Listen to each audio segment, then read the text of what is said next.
This episode was recorded before the news of the missing episode recovery came through.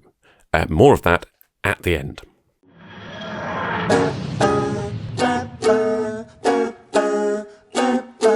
Just 1 minute to talk about Doctor Who. Just 1 minute, or maybe two. Welcome to YouTube, we're talking Doctor Who. For you. Hello and welcome to this episode of Tomorrow's Re-Ranking Season 2, now that I've finished watching that. So this is where all the stories from Season 2 appeared in my overall First Doctor ranking. Let's see if they remain in this order. Spoilers, there's been a little bit more movement here than there was with Season 1. So let's jump straight in with Planet of Giants. So yeah, this has dropped a little bit. As I said in the original video, I was surprised at it coming in 5th overall as a Hartnell story, which is not to say that I don't enjoy it. I do enjoy it very much, but it's not that good. And the edit from of the last two parts together, I feel in watching it this time, I was like, yeah, what would have been better is if they'd been able to take all 4 episodes and edit them down into 3, rather than maintaining the first 2 and then editing the last 2, because I don't think that quite works. But the overall concept and the execution of it is really well done. I think I've said enough about Richard Martin's direction, and as you can see, his 3 stories from this season are the bottom 3 in my original ranking, and there's not been much movement down there. I like the book. And the other thing to say is that a while back I reread the first season in target form, and so when I started rewatching, I was like, I'm going to carry on, but I'll start from season 2 because I've done season 1. So as I started on Unearthly Child, I started with Planet of Giants, and so I've kind of kept up with that. So I've read season 2 while I was watching season 1, and so I was anticipating stories from season 2, having read them recently, and was once again reminded that the Dalek Invasion of Earth is generally quite a good story. I just don't think the TV version is the best version of it. That's why it ends up down here. The Rescue, yeah, again, I was surprised at how high that was. Not that it's a bad story, it's perfectly fine, and it's a nice introduction for Vicky. And if you want more, the book definitely gives you more. I think if you'd read the book first, you'd be slightly disappointed in watching the TV version because a lot of what's in the book isn't there. But it's a perfectly fine story, and as I say, a great introduction for Vicky. And immediately, Vicky seems to want to be there. Susan doesn't, in hindsight, I feel that Susan doesn't really enjoy her time in the TARDIS. So it's nice to have somebody replace her who generally does. And that's very evident in the Romans. I did wonder whether the Romans was going to change position. I certainly, watching it this time, saw some more of its flaws. But I still love it, and I still think it's my favourite of the season. And there is another video specifically about the Romans coming, that also looks at the differences, not primarily looks at the differences between the book and the TV, but uses the differences between the book and the TV to explore a bigger point. So that is coming soon. The Web Planet. No, if you want the story, read the book.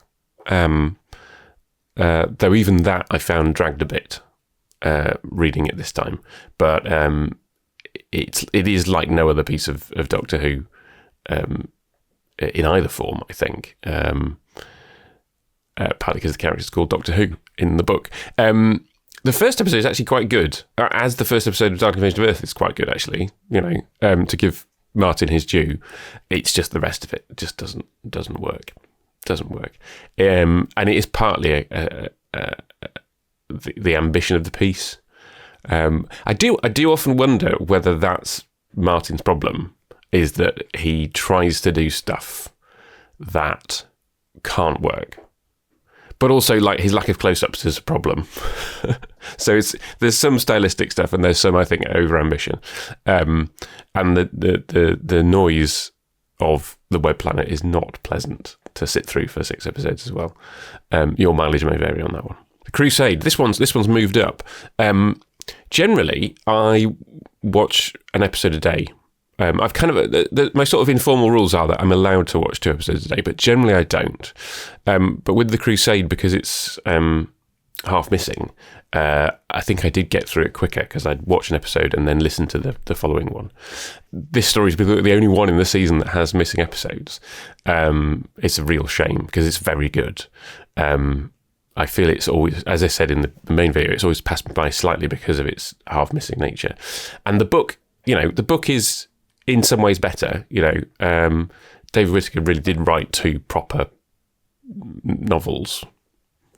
I think more than novelizations. He really fleshes it out. So the book is definitely worth reading for a more full account of the story, but that doesn't mean that the TV version is any less good. It is very good.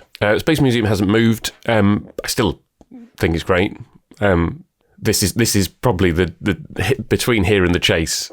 This is the point I think I probably said where I start to enjoy Hartnell stories less. I think there are some problems with the performances of some of the guest cast. I think that's the weakness of the Space Museum. But otherwise, the story is very good and the execution is very good. The chase hasn't moved. But it's my favourite of the 3 Richard Martin stories of the season.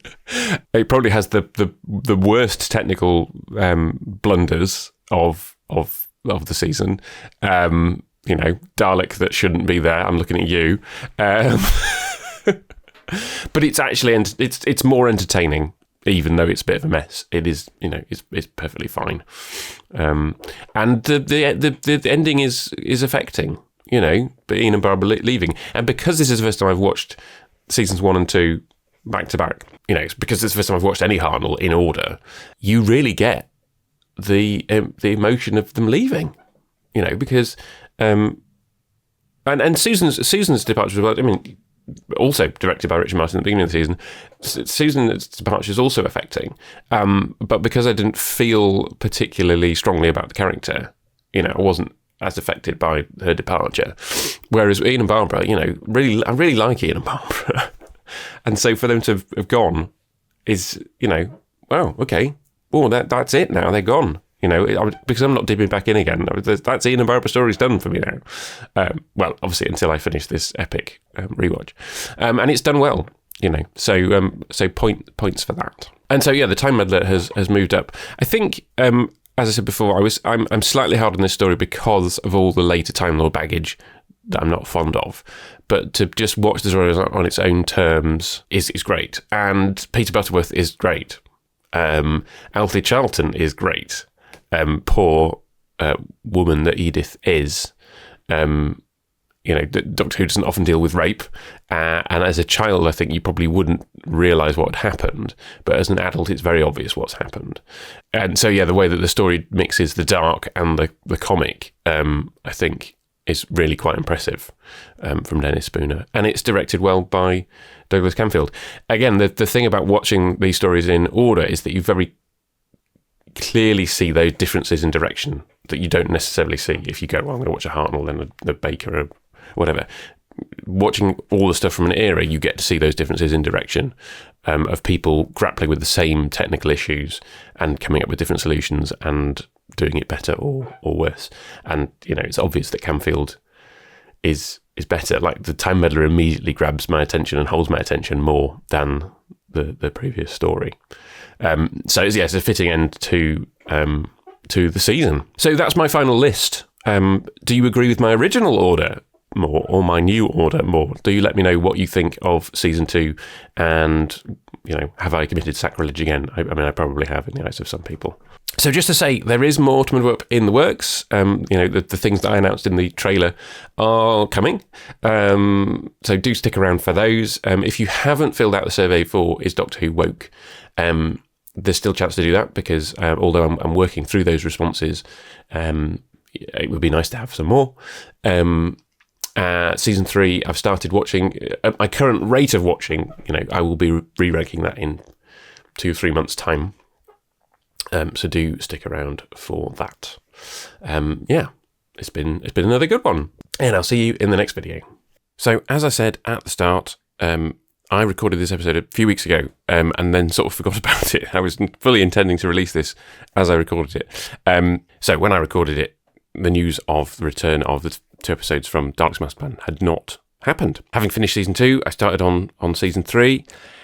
And literally the morning that the news came out, I was due to listen to The Horse of Destruction, the last episode of The Mythmakers.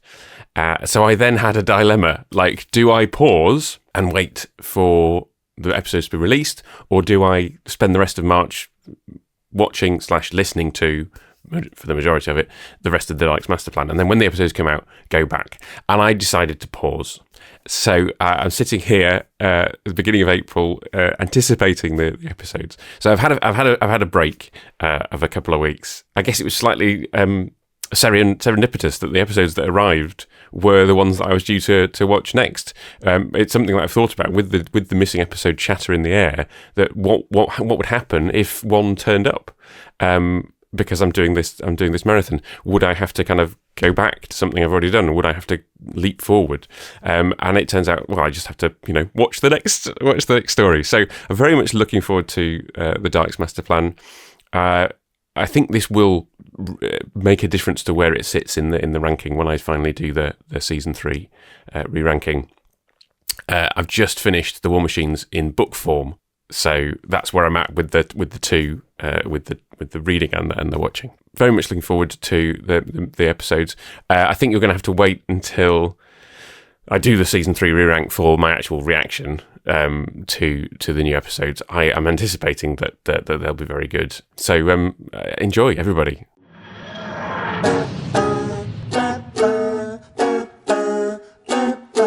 Just 1 minute to talk about Doctor Who. Just 1 minute, or maybe 2. Welcome to YouTube, we're talking Doctor Who.